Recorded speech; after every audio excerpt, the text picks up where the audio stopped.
Welcome everyone to another day here at the Damage Report. It is Tuesday News Day, and so we brought a true newsman coming back to the show after far too long of a gap. Michael Shure, welcome back to the Damage Report. Great, it's good to be here. It's been a while, John. It really has. I mean, it has months, I would assume.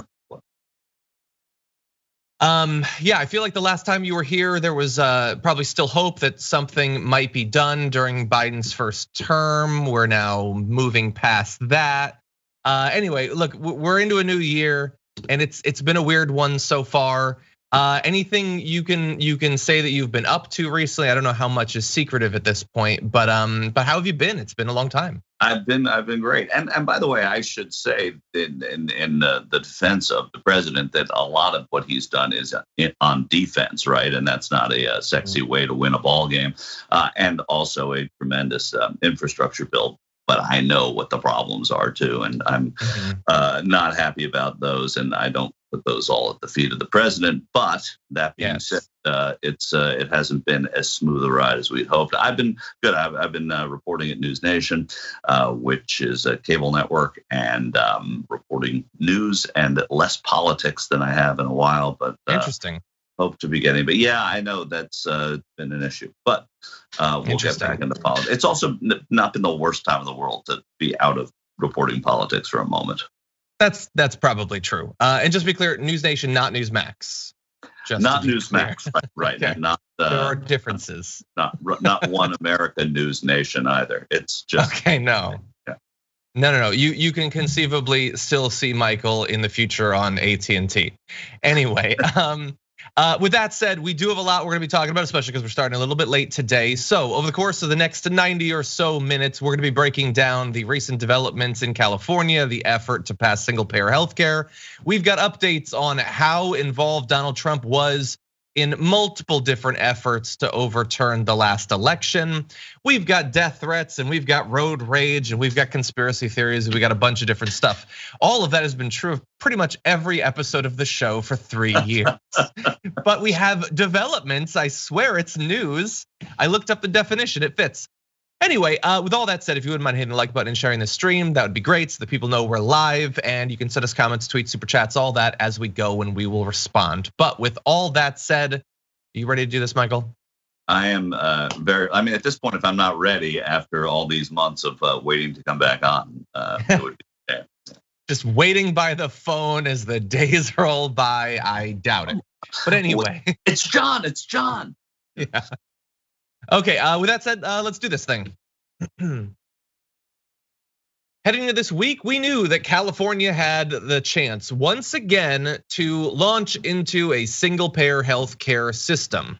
That does not mean that a lot of lefties who are watching this had much hope, but they did think it could pass or it could get voted down. We could get the single-payer healthcare, or at least we would know on the record those who refused to vote for it.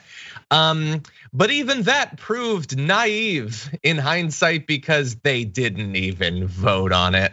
Assembly Bill 1400 by Assemblyman Ash Kalra did not have the necessary votes to move forward ahead of a key deadline Monday. Instead of forcing a vote that could be, in the words of the LA Times, politically damaging for some of his Democratic colleagues, Kalra opted to let the bill die.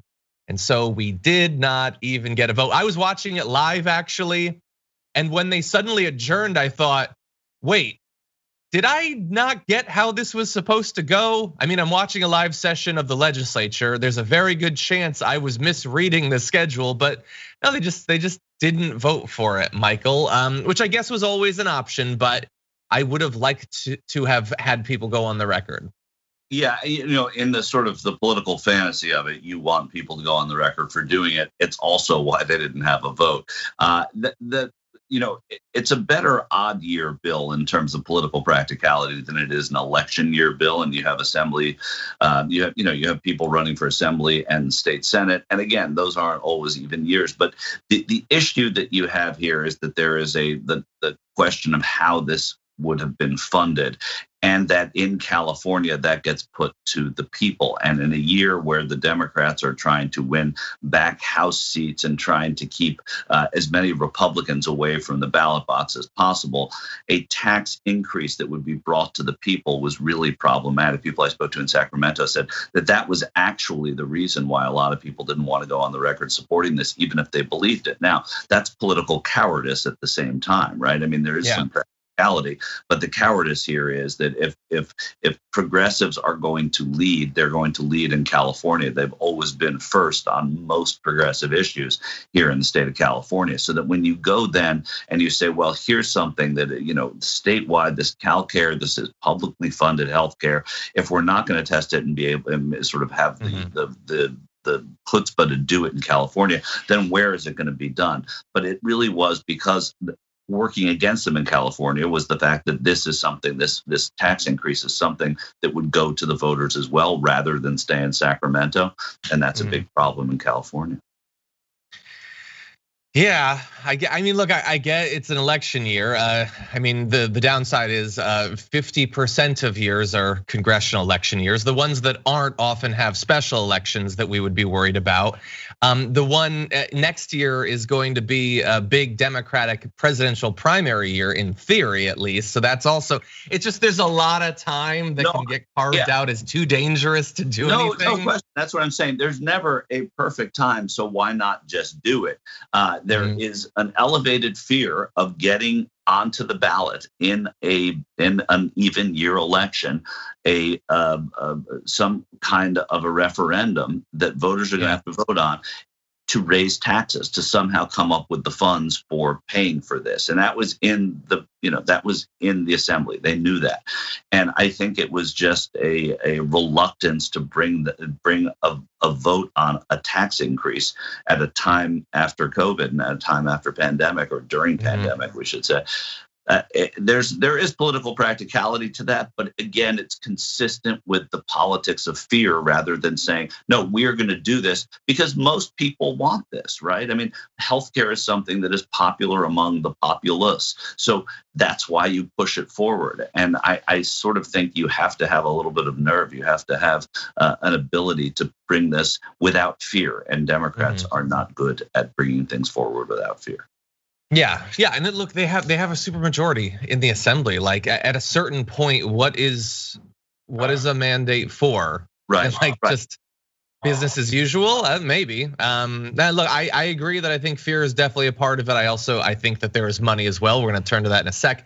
It's really fast, just to add a little bit of context to what we're talking about. AB 1400 would have created a publicly financed healthcare system called CalCare, which would cost between $314 billion and $391 billion in state and federal funds. So we currently in California spend about $330 billion on healthcare. So somewhere in the middle of what that system would cost. They were considering in one of Calra's other bills that also we did get a vote on, a 1% payroll tax increase for those earning basically more than $50,000.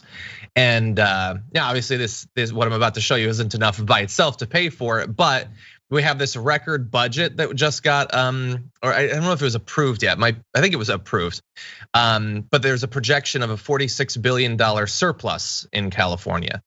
So again, that by itself isn't going to buy single payer healthcare, but we are basically paying that amount, and the state is generating a surplus. The other side of the money thing is the lobbying effort against this. So you had the California Chamber of Commerce saying it's going to be a job killer, and they, combined with dozens of different insurers and industry groups and associations, have run social media ads and put out letters attacking this and trying to scare Democrats away from it. Now, on the other side, you do have activists. You have, for instance, California nurses, which we'll go to in a minute. But you also had sort of high-level proponents of this. So supposedly, Governor Gavin Newsom was a fan. He endorsed single payer during his campaign for governor, but he has declined to comment on what just happened. In 2017, he was outspoken in support of creating a system. Now, not so much, doesn't want to talk about it, probably thinking about running for president. And there's nothing that launches you into a presidential primary like being the guy who in theory could have made this happen and didn't. I mean, I guess you'll still get money from insurance, lobby, like big pharma and stuff like that. You get those donations. There are going to be lots of people running in the primary for 2024 that get money from big corporations. There aren't going to be a lot of ones who set up a single-payer healthcare system in the fourth largest economy in the world. So again, it feels like more of the cowardice that you were talking about it, and I'm absolutely sick of it. I don't know why the Democrats aren't as scared of continuing to accomplish almost nothing in the eyes of the people. I wish they could be scared of that like they are about, oh no, the taxes went up by 1%. Right. I mean, and yeah, I have a difficult time putting this at the feet of the governor. And the governor is on the record already saying that it's something that he's interested in doing. That he's not talking about it is fine. He's saying, all right, this is the domain of the legislature. But as you said, you have a supermajority. If not now, when? And if this is an issue that a lot of Californians are passionate about, why be afraid of it? And you can make the argument that there is that this will.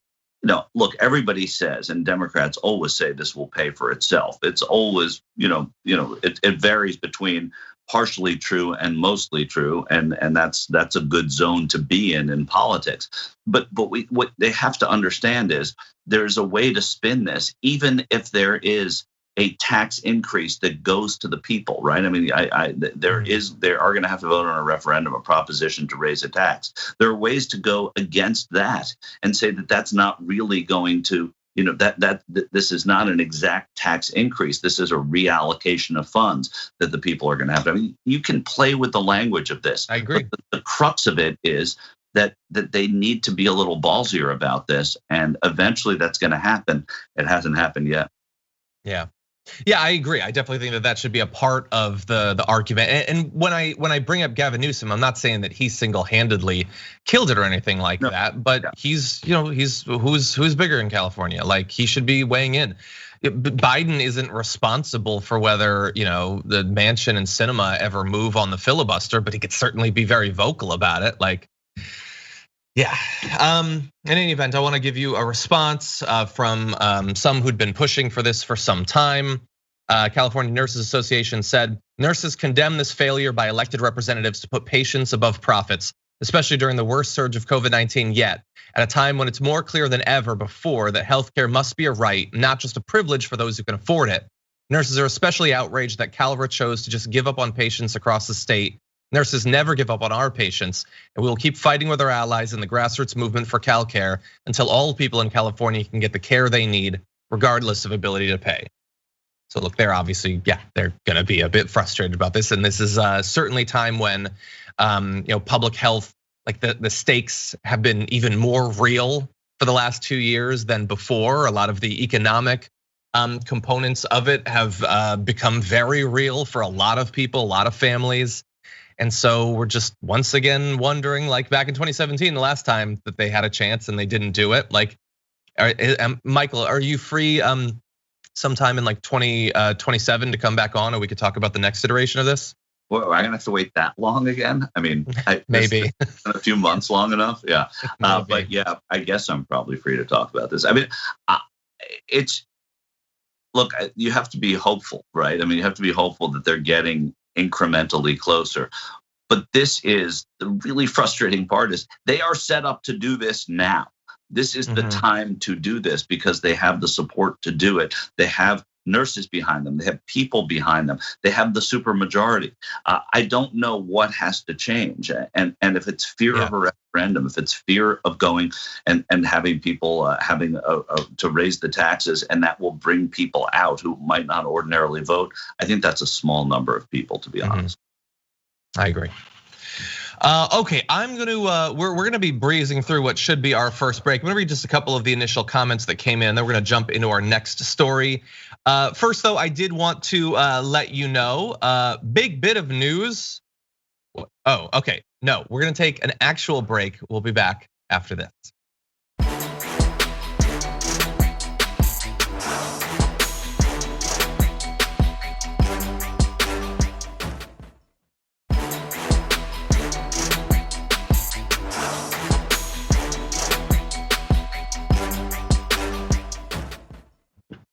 Okay, everybody, lots more to talk about. Let's jump right into it.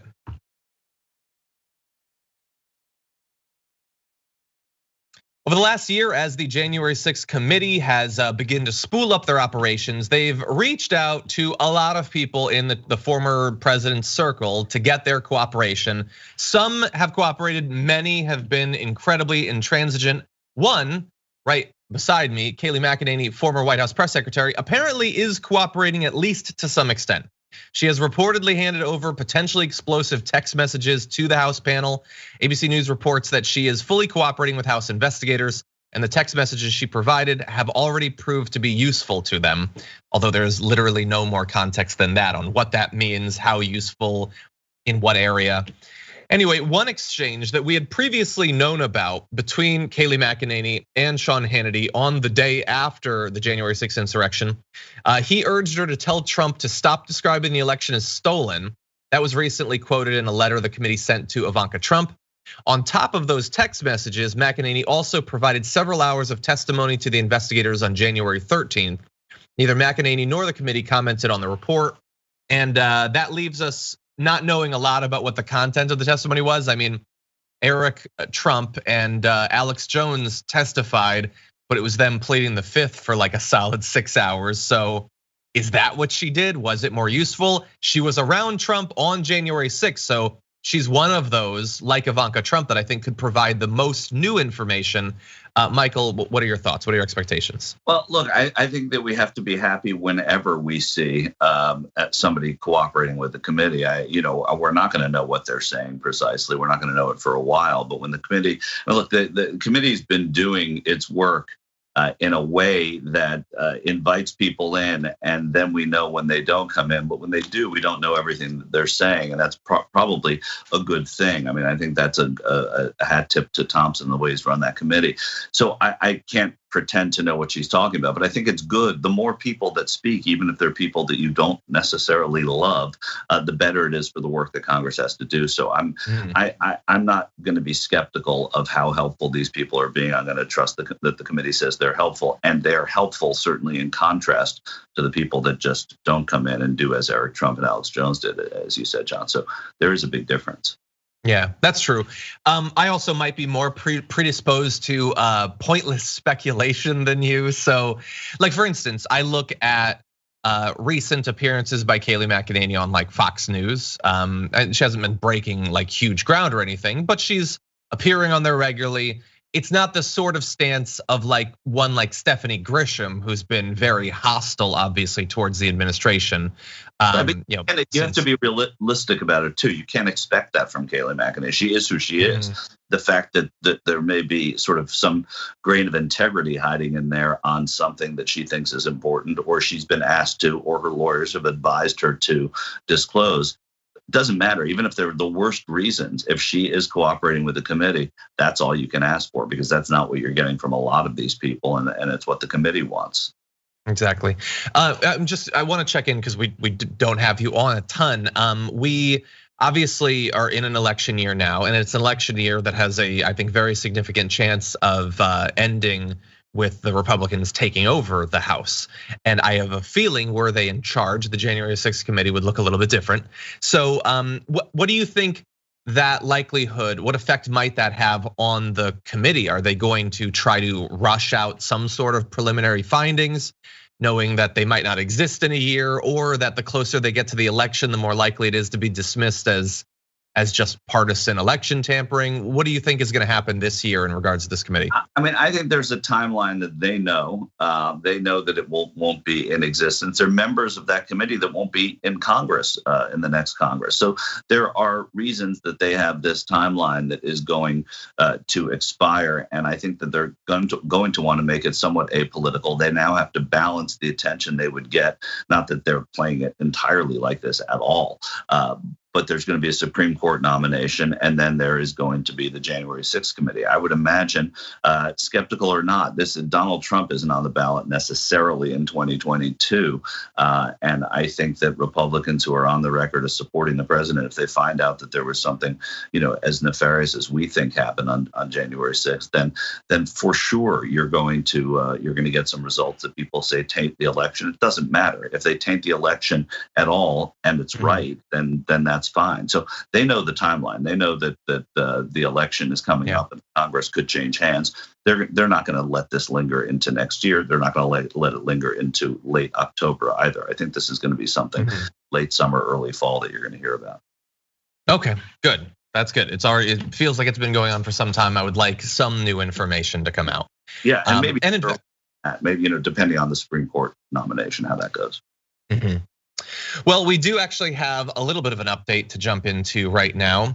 We've known for some time that there was a multi-pronged effort to potentially seize voting machines in the wake of the 2020 presidential election. That has been alluded to and updated along the way. What is new now this week is a greater understanding of how involved President Donald Trump was with this effort.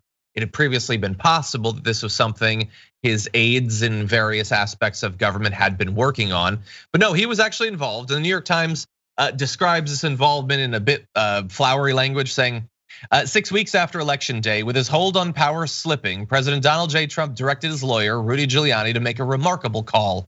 Mr. Trump wanted him to ask the Department of Homeland Security if it could legally take control of voting machines in key swing states. They have 3 different sources on that information. Giuliani did make that call. He called the department's acting deputy secretary, who said he lacked the authority to audit or impound the machines. After that, Mr. Trump pressed Giuliani to make that inquiry to have outside advisors wanted to have the Pentagon take control.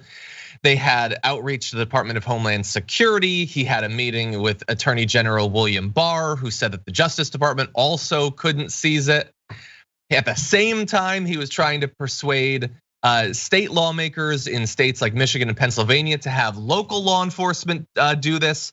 And we had known about some of these plots, but he apparently was actually directly involved in conversations about the DOJ, DHS, the Department of Defense, and state lawmakers all independently trying to seize control of voting machines. Now, thankfully, people did not play ball, those who would actually have to do this. It did not actually happen, but he was involved in it. Michael, thoughts? My thought is that if this is true, then Donald Trump should be arrested. I mean, I think that we're getting into the territory where he was doing trying to take extra legal measures to get a hold of the election and change the course of what everybody, I think, or not, I shouldn't say everybody because it's not true, but most people think was a legal election. And so to that end, I do think we're getting into the territory where Donald Trump broke the law or tried to break the law. And even Giuliani at some point wouldn't go to the military to try and get that done. And I say even Giuliani because he seemed to have been willing to do anything at a certain point. So I think this extra legal stuff that Trump did is worthy of arrest, frankly, if it's true. And these are things that we will soon learn. And so I'm curious. So I assume you're saying that some of what we had previously learned doesn't seem to have risen to that level or have the evidence for it. In, for instance, the alternate electors, the pressure on the vice president, the call to Raffensperger to find votes. Those sorts of things are either not proven to the same extent or aren't as clearly illegal. Well, if you go through them one by one, I definitely think the call to Raffensperger maybe as well. I mean, there may be multiple counts here, right? I mean, I'm just saying this is another one of those where he broke the law. I mean, I think to pressure the vice president. I don't know that, and I'm not a lawyer. I don't know that is against the law. I think that it would have been against the law had the vice president succumbed to that, perhaps, or definitely. But as far as talking about what the pressure he tried to exert on the Secretary of State in Georgia, what we've now learned he tried to do with voting machines through the Department of Homeland Security. To their credit, they didn't allow it to happen. I think that that this is flirting with breaking the law, if it isn't outright blatantly breaking the law. And again, that's for other people to decide. But certainly, this adds more to the cumulative and growing case against Donald Trump. Yeah. Unfortunately, that case has been pretty plump for a long time. I feel. Like. It has actually happened. I'm not breaking news here by saying that. I mean, we've thought this for a while. I mean, we've thought at different times, sitting in the Oval Office with James Comey. I mean, there's so many different times where it seems that got him. He was impeached twice, which happens to presidents, but he's a former president now. We're learning some of these things. Did he say? Will he say? And will his lawyers say he had executive privilege? Perhaps, but I think that it goes too far. It's what caused Nixon to resign, because he knew that as well. Yeah, and by us covering this and talking about it, I'll speak for myself. Feel free to disagree. Again, doesn't mean that we have any reasonable expectation that anything will be done, in part because so much has been revealed and nothing has been done. But I feel like in the absence of a political system where there are actually legal consequences for illegal acts, we can't really seem to have that. We should at least still acknowledge the crimes. We can move on afterward or whatever, but I feel like we should at least point out what we think is being done. Yeah, I'm +1 to that with you, but I also think that you're seeing a fraying support system for the former president, and I think because of that, it's not happening with in a deluge of people breaking with him, but people are sort of Republicans sticking their feet in the water to test whether or not distancing themselves from the president's okay, and it's proven to be a little more safe than people had thought. So if that continues to be contagious, then you may see the former president, in bigger trouble.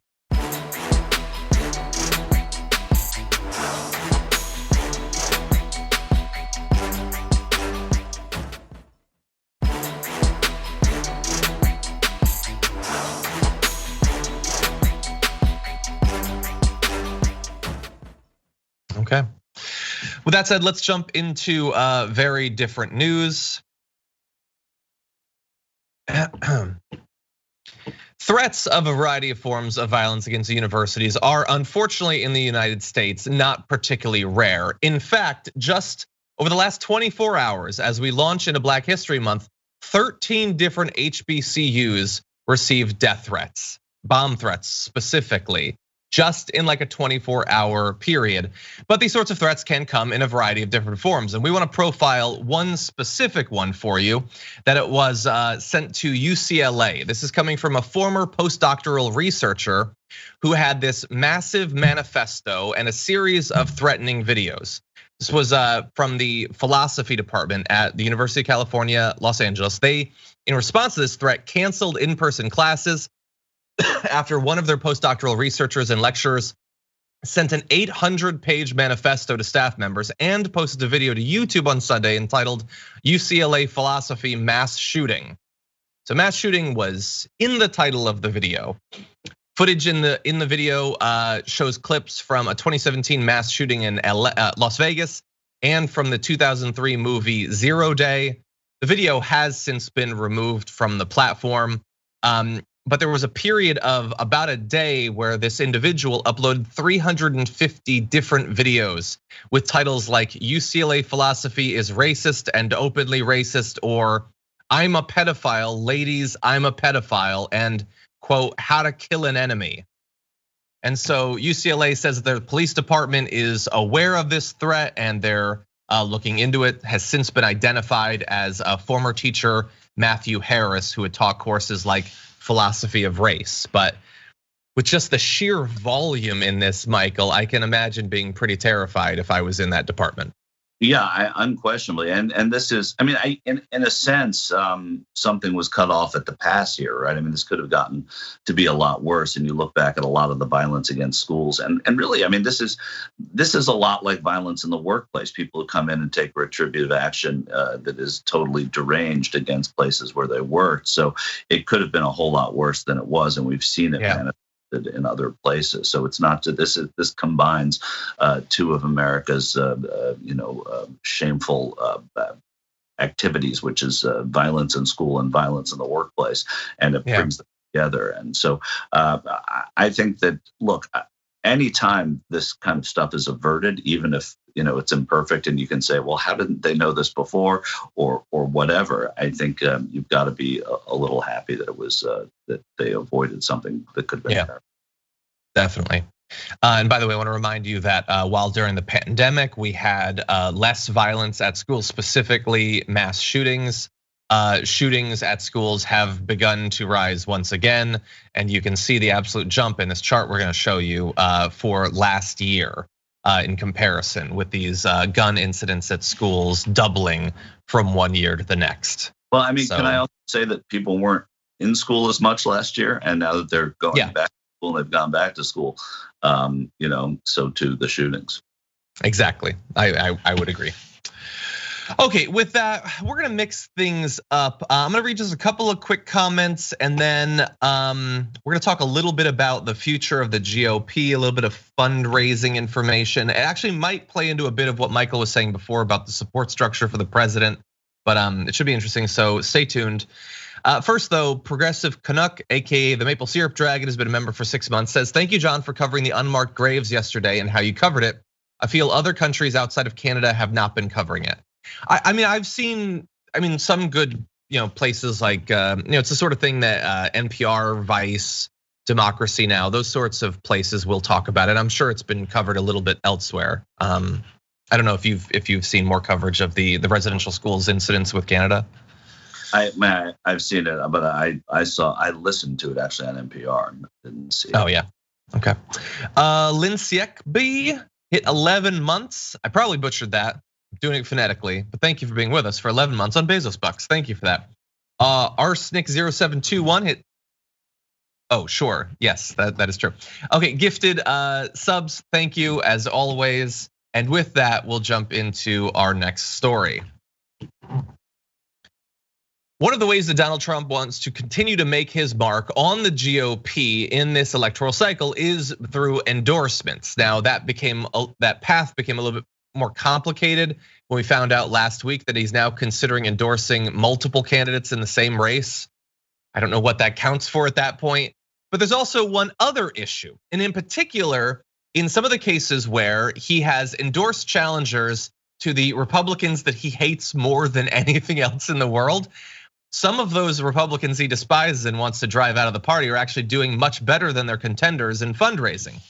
So according to new financial reports, they're outraising their primary opponents. I want to give you some examples though. Representative Liz Cheney, still technically a Republican, although most Republicans would seem to not want that to be, more than quadrupled the fourth quarter fundraising haul of her top primary opponent, fellow Republican Harriet Hagerman. Cheney raised over $200 million to less than $500,000 from Hagerman. Lisa Murkowski brought in nearly 1.4 million in the fourth quarter of the last year. Her Trump-backed challenger raised just over 600,000. I believe Kelly Shabaka is the individual who released the spirit language video. That apparently was not a big, a donor stimulus, having the made-up language that God blessed. Anyway, Fred Upton raised about $726,000, more than 5 times what primary rival Steve Carra raised, and there's other instances as well.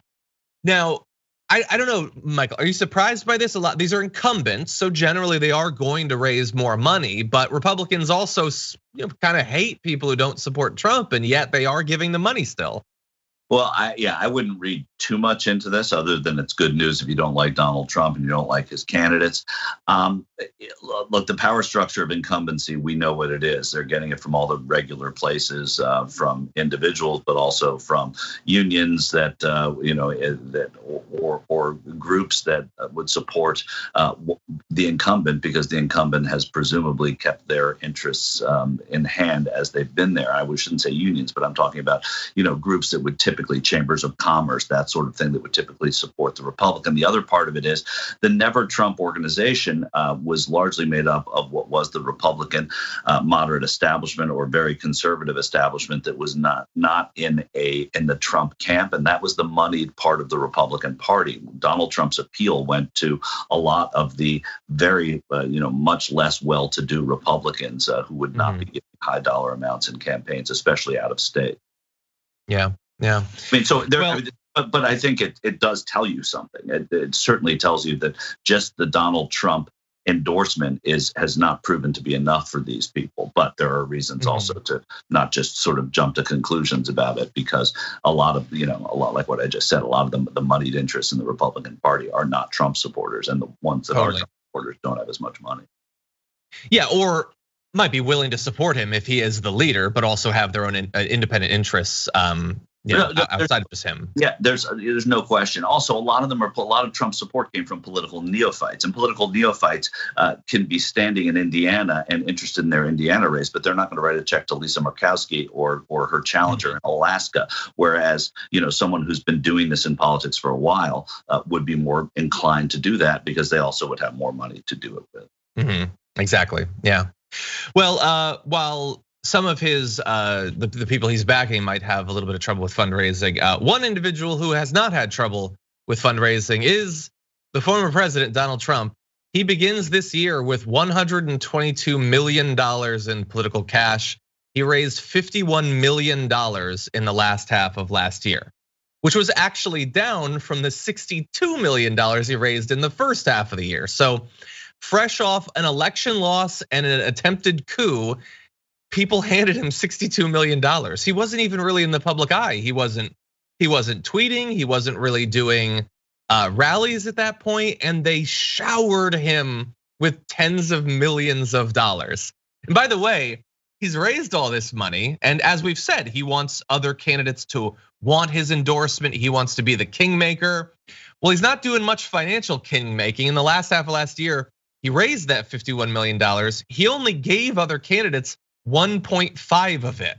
And 1 million of that went to a nonprofit where Mark Meadows serves as a senior partner, which is its own issue with campaign finance. But he isn't doing much financial support of candidates. No, I mean, he's a huckster. He's a cult leader. And it's curious as to why people give money to cult leaders. It's curious why hundreds of people that, move to Guyana to follow a cult leader. And this is how it's playing out with Donald Trump. And yeah, the truth is that this money goes to him. He doesn't spend it on other candidates, like you just said, John, and it still doesn't stop the flow of money to Donald Trump. So he's fooling people. He's fooling people regularly. He's making them part with their money.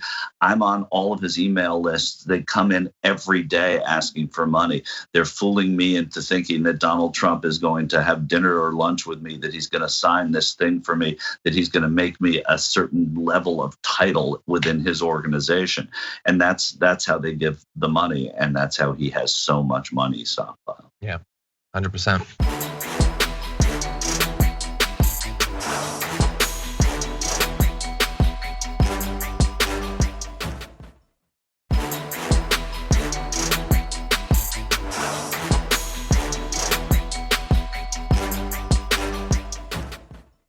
Anyway, with that said, everyone, prepare yourself for a video that features some gun-based violence. Consider that your warning as we jump into this video.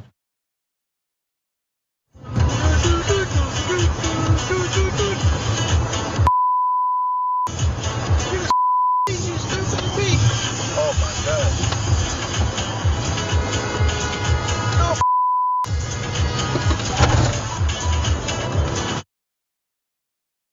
So what you just saw is a video of a driver, Ed Popper, driving his Toyota Venza hybrid and is in the Miami area getting cut off. It's an experience that many of us have had. We've been singing along to a song, swearing at the terrible driving around us. For most of us though, we didn't have a gun in the car, so that's where the video would end. That would be the end of it. We'd be angry, maybe we'd flip the bird, we'd swear, and then we'd move on with our lives. Some people though drive around with guns, and that means that video you just saw can escalate into this.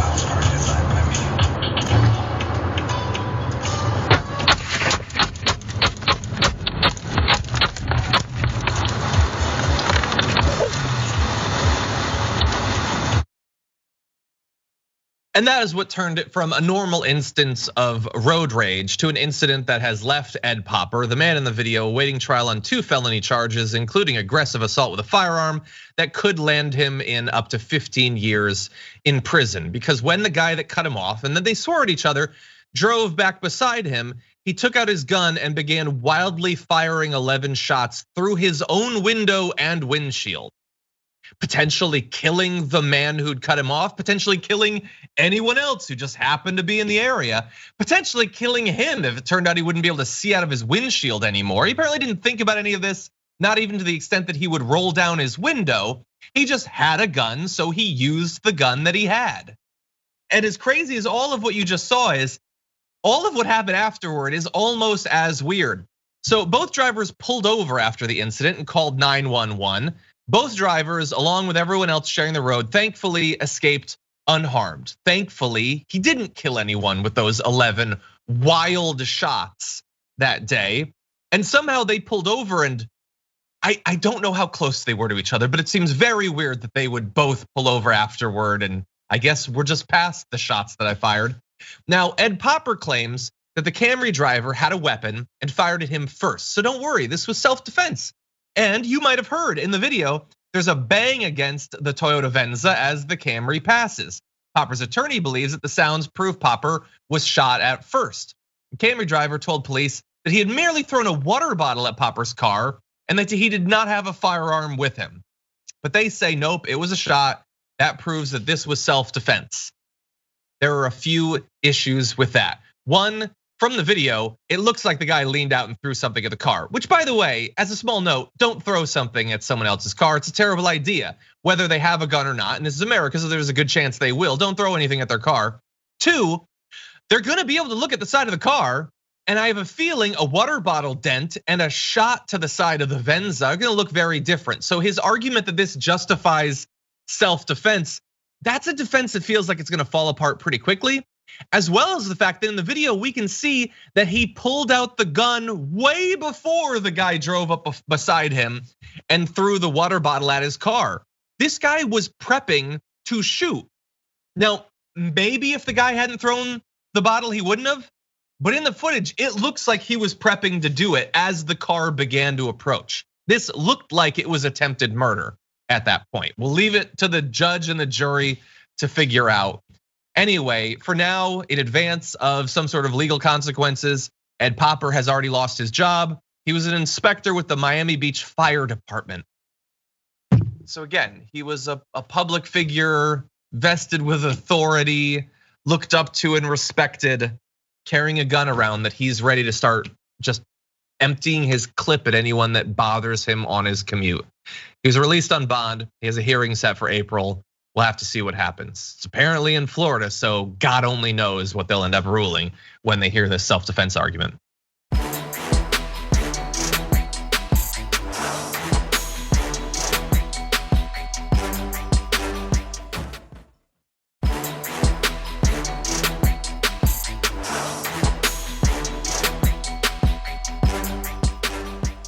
Okay, well, that said, we're gonna jump into something very different. I honestly don't know how you're gonna respond to this. This was brought to my attention by J.R. Jackson. So we're gonna jump into a video in 1 second. I wanna give a content advisory notice because there is a lot of harsh language, racial slurs, but they should all be bleeped out still.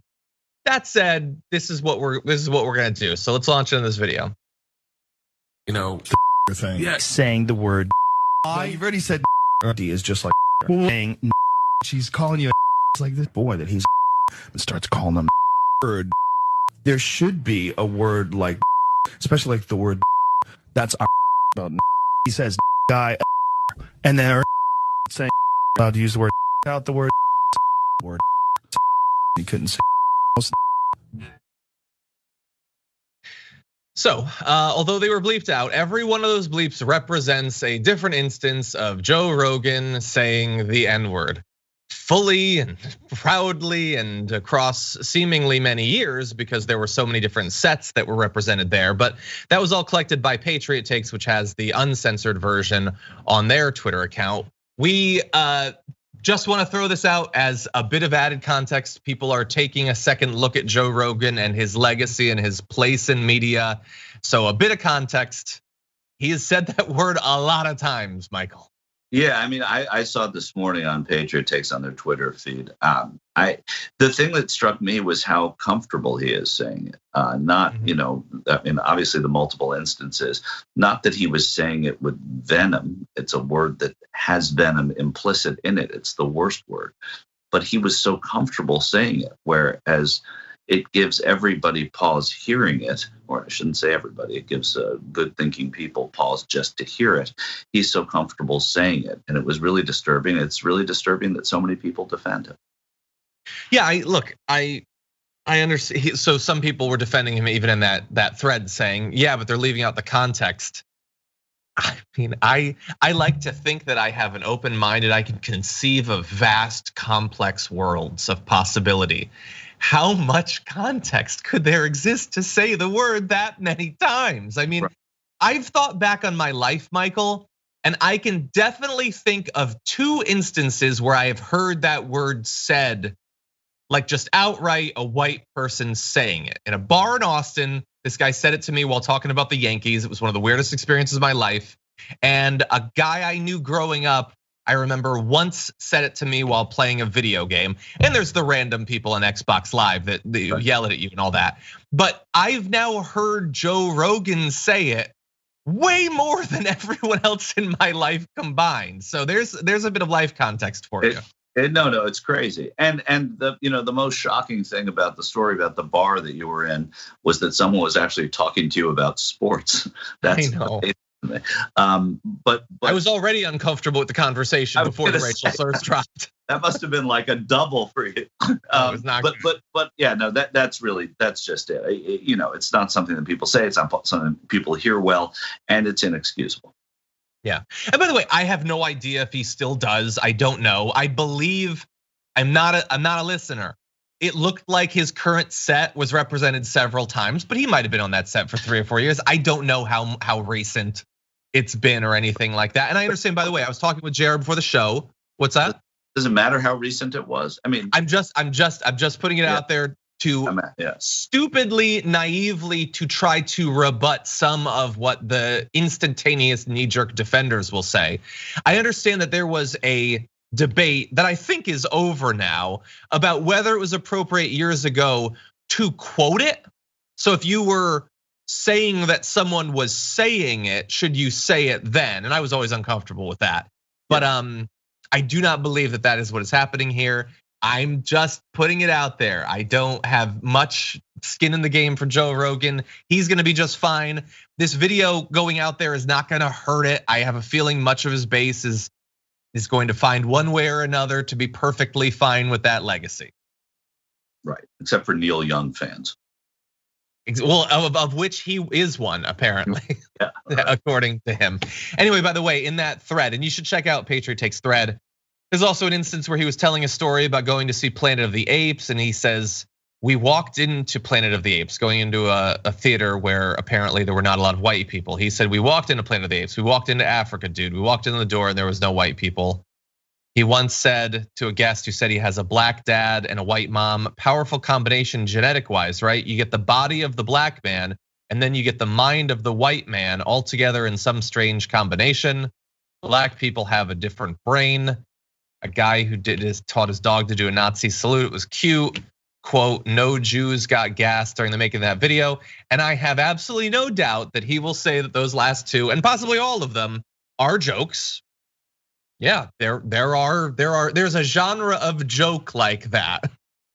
Yeah. It's not one of the ones that you usually use in public. Not a joke. That's racist. That's ugly. No, what I meant is it's a racist joke. That's what I'm saying. That's the genre, racist joke. Really, really, really ugly. People have lost lives and jobs for that, and he just goes on motoring right along. Jimmy the Greek Snyder, who was a tout on television and football, said things like that about when Joe Rogan was just describing the black father and white mother. He said horrible generalization once or twice, and he was off the air. And that was 30 or 40 years ago. And this guy can just get away with this garbage every day. It's unbelievable. Yeah, and I have no doubt that us even just putting it out there and raising it as a topic to maybe think about, we will be hated far more than him for this. So that's the way the modern media environment works, regrettably.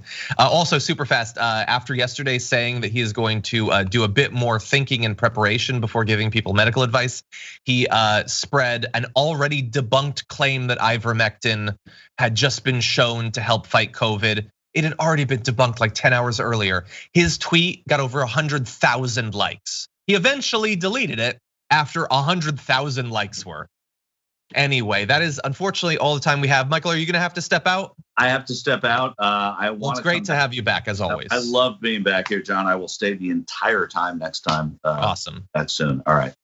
Thank you very much. Everyone at home, we've got more. We're gonna take a short break, but don't go anywhere. I'll be right back.